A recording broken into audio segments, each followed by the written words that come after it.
my name is Meadow Chin. I'm 33 years old, and I live alone in a quiet suburb just outside Seattle. Most mornings begin the same. I brew a single shot of espresso, open the kitchen blinds, and watch the gray light stretch across the counter. The hum of the fridge, the soft ticking of the wall clock, everything feels steady here. I work in investment strategy. It's not the kind of job you can explain over dinner, and thankfully, I've stopped trying. People often ask if it feels lonely, living like this. But silence isn't something I fear. I was raised in it. My family never really asked what I do. To them, I was always the quiet one. The one who stayed behind, who blended in. The one who didn't quite fit the image they wanted to show the world. So eventually, I stopped showing up. Growing up, I never felt like I was in competition with my sister, because it was clear I'd already lost. Vivian was everything a family could be proud of. Tall, graceful, effortlessly charming. She had the kind of presence that made people pause mid-sentence when she walked into a room. At family dinners, all conversations gravitated toward her. She didn't have to try. She was the story everyone wanted to tell. And me? I was the quiet one. The one who cleared the dishes, refilled glasses, and stayed in the kitchen when guests arrived. When someone asked what I was up to, I'd barely get 3 words out before someone changed the subject to Vivian's latest photo shoot or her promising new boyfriend. I studied economics. I got into a great university. I interned, worked 2 jobs, earned scholarships, climbed my way into the financial world with no shortcuts. But no one ever asked how I was doing. I remember once during a family brunch, my uncle leaned over and asked, "So Meadow, what exactly do you do again?" Before I could answer, my mother smiled and said, "She works with numbers. Something with investments, I think." And that was that. No follow-up. No interest. Just a polite nod and a quick shift back to discussing Vivian's trip to Italy. There were times when I convinced myself I just needed to work harder, be more visible. Maybe if I dressed up a little, wore my hair differently, smiled more, they'd notice. But no matter how much I tried to show up, I still felt like background noise. When my parents bought Vivian a new car for her birthday, I didn't say anything. When they used the money I had sent for house repairs to help Vivian cover her rent, I didn't ask for it back. When my father once told a neighbor, "Vivian's the face of the family." Meadows more, behind the scenes, I just smiled. I told myself it didn't matter.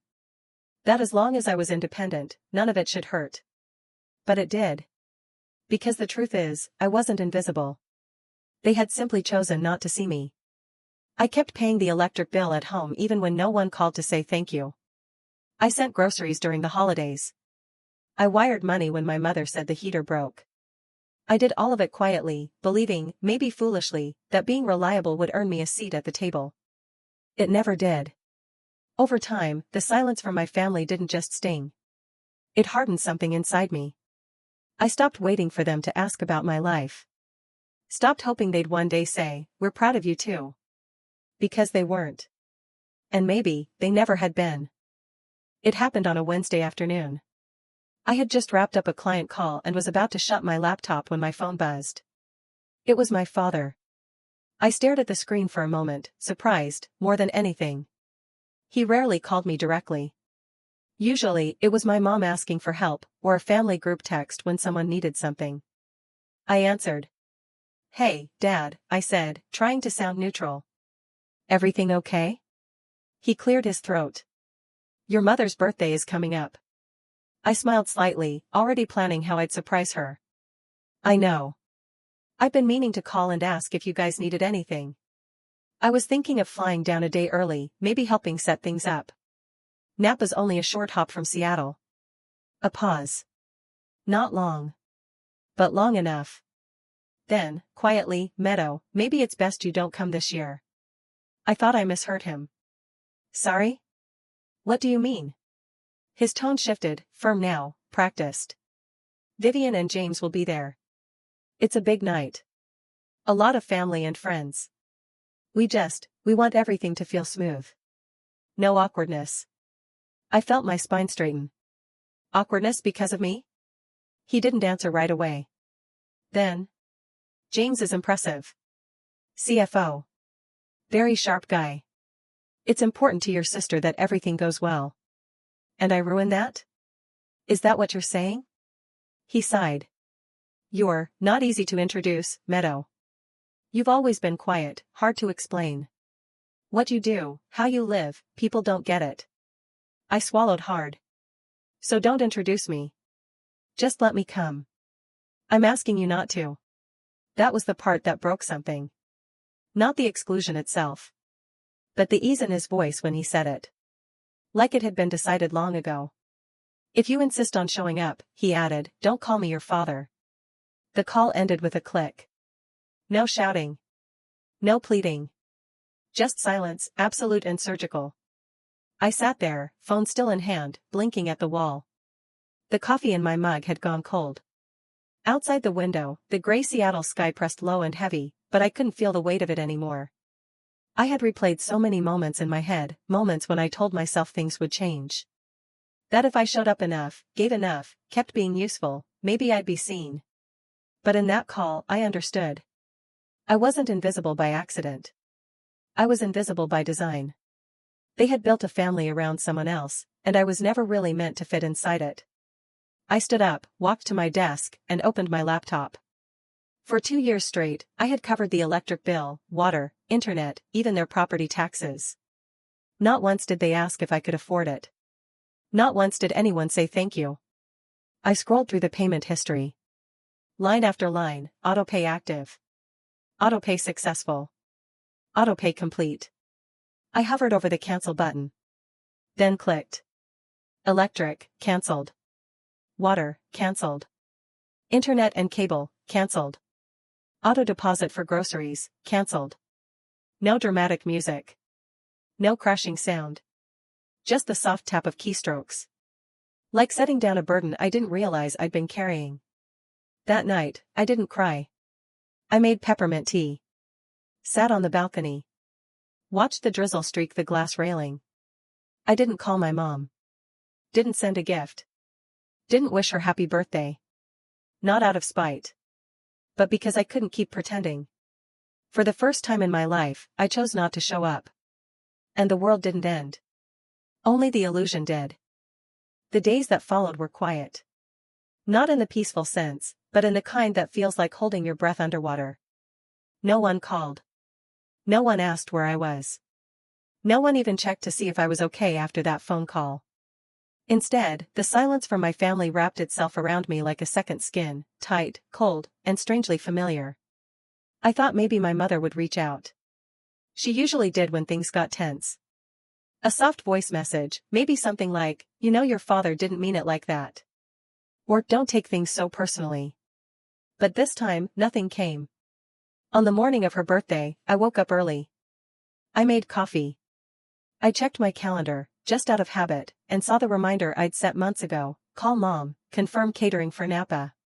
I didn't delete it. I just let it sit there, unread, like so many texts I'd sent over the years. By 9 a.m., my phone buzzed. A message from mom. Morning, sweetheart. Power's out at the house. Can you check the payment status? No greeting. No acknowledgement. Not even a passing mention of our last conversation. 10 minutes later, another message, this time from Dad. Water's not running. Internet's down too. Call the provider. It's your mother's big day. I stared at both messages, then turned my phone face down. No apology. No question about how I was doing. Just expectations. Just logistics. That afternoon, I received a call from Aunt Lana. She was one of the few relatives who still remembered to send holiday cards. Her voice was shaky. Meadow, something's going on. Your mom's in a panic. People are arriving soon. Nothing's working at the house. She's losing it. I stayed silent. On the screen, I could see movement in the background. My mother pacing. My father gesturing angrily toward a breaker panel. Vivian standing by the front door, phone in hand, clearly flustered. Then James appeared in the frame. He glanced toward the screen, and froze. Ma'am, he said, his voice hesitant. Ms. Chen. I met his eyes through the video feed, steady and unreadable. A long pause. She's my manager, he said finally, turning toward the room behind him. She approved my transfer to Seattle. The room fell silent. My father stopped mid-gesture. My mother turned, eyes wide. Vivian's expression cracked, just for a second. No one said a word. I nodded once. Hope the party goes well, I said softly, and ended the call. No drama. No confrontation. Just truth, dropped like a stone into still water. I sat back in my chair. The sun had dipped low, casting gold across the wooden floor of my apartment. My tea had gone cold. But for the first time in years, my chest didn't feel heavy. They finally saw me. Not because I fought to be noticed. But because they couldn't look away anymore. That night, Vivian sent a voice message. You let that happen, she said, her voice shaking. You could have stopped it. You embarrassed us. Mom cried through the entire dinner. I didn't reply. Not because I was being cruel. But because I was done cleaning up what wasn't mine. James emailed me the next morning. Meadow, I didn't realize. I respect the way you handled everything. I'm sorry. I read it. Then closed the tab. Some apologies arrive too late to matter. Because silence isn't always the absence of sound. Sometimes, it's the most honest answer we have. The silence that followed wasn't angry. It was stunned. For a full day after the party, no one reached out, not to clarify, not to demand, not even to spin it into something more comfortable. It was as if the entire family had collectively agreed to stop speaking, hoping that maybe if they said nothing, it would all go away. But silence doesn't erase what's already been seen. That evening, I received another message from Vivian. You knew all along, didn't you? You let him walk into that party blind. I read it slowly, then set my phone aside. No response. No explanation. Because I didn't let anything happen. I simply didn't interfere. And that was the difference. 2 days later, James stopped by my office. It wasn't scheduled. He asked my assistant if I had a moment, and I nodded without looking up. He stepped in slowly, holding a thin folder and a coffee cup, nervous, polite. I won't take long, he said. I just wanted to say, thank you. I glanced at him. He looked tired. Not in the overworked kind of way. More like someone who had finally seen something they couldn't unsee. You don't owe me anything, I replied. I think I do, he said. Not because of work. Because of how I judged you, without even knowing your name. There was something in his voice that sounded real. Not performative. Not defensive. Just tired honesty. He hesitated. I didn't know what kind of family I was walking into. Not until that night. I said nothing. Jane shifted uncomfortably, then added, Vivian never mentioned you were, who you are. She just said you were difficult. That the family didn't talk much about you. I raised an eyebrow, still silent. She told me once that you chose to be distant. That you didn't really care about anyone. I let the words hang in the air. Not because they hurt, but because they didn't surprise me. That's how she survives, I finally said. By making sure I look like the one who left first. He nodded slowly. I see that now. As he turned to go, he paused at the door. For what it's worth, he said quietly, I think your silence that night said more than any speech could have.